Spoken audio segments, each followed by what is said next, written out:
Present by New Dhun Official.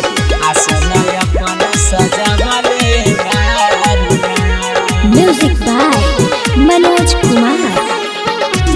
ए मैया कहबन गुनवा कमल फूल में पवले बारू आसन अपन सजवले बारूना की बोलो कवन गुनवा कमल फूल में पवले बारू आसन अपन सजवले बारूना ए मैया कहबन गुनवा कमल फूल में पवले बारू आसन अपन सजवले बारूना Present by New Dhun Official.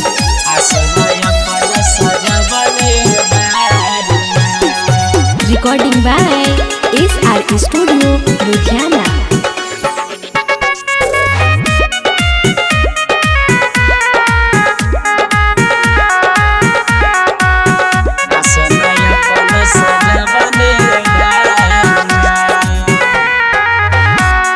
श्वेत हंस के करेलु सवार गाला शोभे निर्मल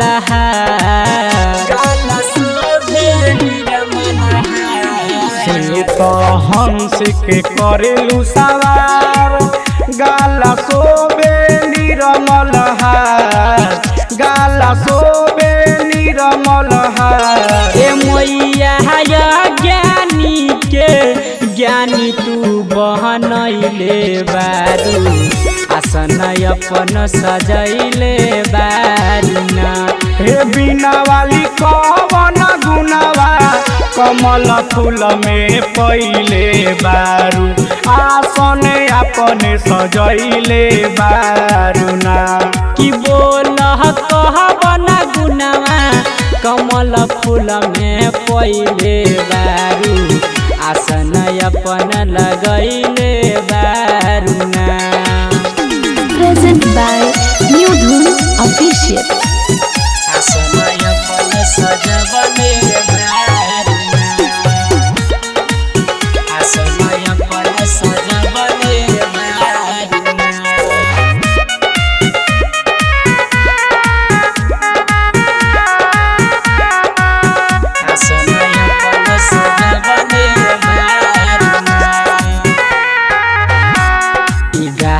रमन जी महनोज साथ माई जोहर के अपन